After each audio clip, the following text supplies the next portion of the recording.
Question है find out the largest term of the sequence. Sequence क्या दे रखा है 1/503 comma 4/524 divide comma 9/581 comma 16/982 up to n। ठीक है, तो हमें इसमें क्या है लार्जेस्ट टर्म फाइंड करना है इस सीक्वेंस का। तो फर्स्ट ऑफ ऑल तो हम क्या करेंगे, इसका एक जनरल टर्म लिखेंगे। Suppose general term of the sequence. General term of sequence क्या है, सपोज मैं उसको टी एन से डोनेट कर दे रहा हूँ। तो पहले तो देखो ऊपर क्या हो रहा है 1, फिर 4 आया, फिर 9 आया, तो ऑब्वियसली ये क्या हो गया, अगर मैं ये 2 का स्क्वायर 3 का, ये 4 का है, तो ऑब्वियसली ऊपर तो मेरा आएगा एन स्क्वायर। ठीक है, ये तो मेरे को समझ में आ रहा है। ठीक है, अब नीचे क्या हो रहा है 503 हो गया, फिर 524 हो गया, फिर 581 हो गया, मगर मतलब यहाँ पर 3 है तो 8 इंटू 3 कर सकता हूँ मैं, 8 3 24 मीन्स इसको पहला तो 500 आ जाएगा plus 8 3 24 means 3 into n cube हो जाएगा। मीन्स एन इक्वल टू 1 रखूँगा तो 503, एन इक्वल टू 2 रखूँगा तो 2 3 जा 8 3 24 ये हो गया। एन इक्वल टू 3 रखूँ 3 3 9 27 थी 81 81 इंटू 3 तो ये हो जाएगा। यहाँ तक क्लियर है? तो ये मेरा क्या हो गया, इसका जनरल टर्म हो गया। ठीक, अब ये क्या बोल रहा है कि find the largest term. Obviously किसी चीज़ को हमें मैक्सिमम या मिनिमम करना है तो उसका हम क्या जो डिफ्रेंशिएशन होता है means D T N with respect to D N, number of term क्या D N will be equal to 0 होना चाहिए, तभी ये जो टी एन होगा वो मेरा मैक्सिमम होगा। तो अब क्या है, बस हम इसको डिफ्रेंशिएशन ही करना है।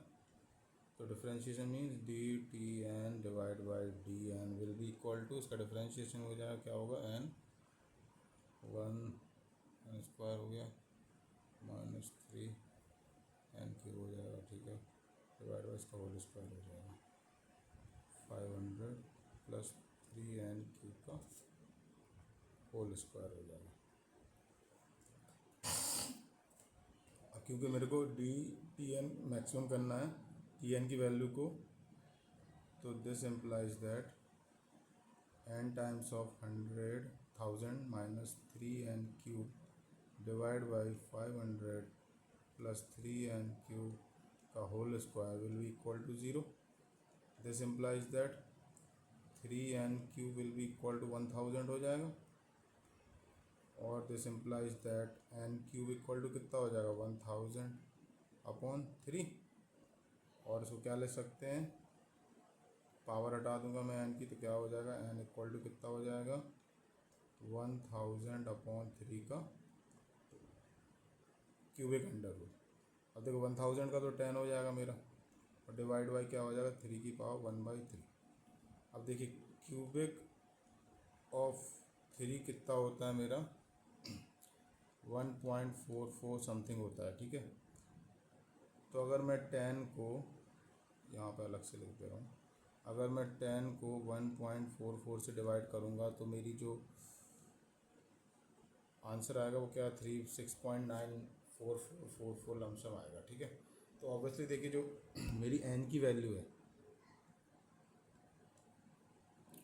जो मेरी यहाँ पर एन की वैल्यू है वो 6 से तो बढ़ी जा रही है, मीन्स एन की वैल्यू जो रहेगी 6 से ग्रेटर रहेगी, और एन बट लेस देन क्या है देखिए 6.94 है, तो ऑब्वियसली 7 हो सकता है, लेकिन 7 तक नहीं पहुँचेगी, तो ऑब्वियसली ये लेस देन 7 रहेगी।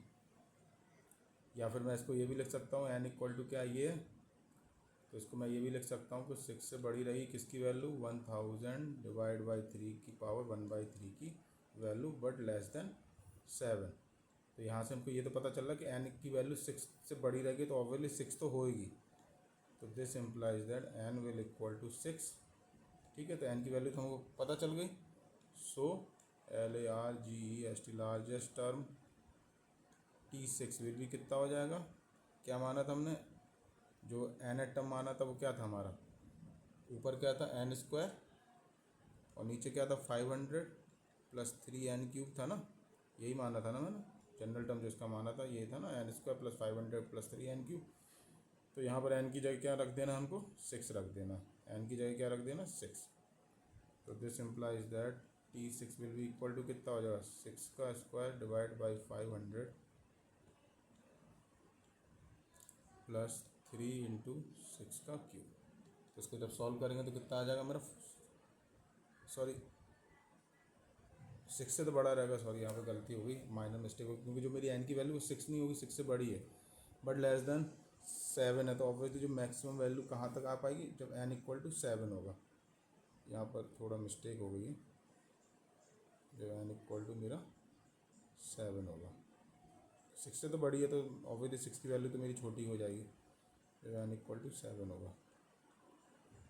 तो यहाँ पर मुझे को n = 7 रख देना।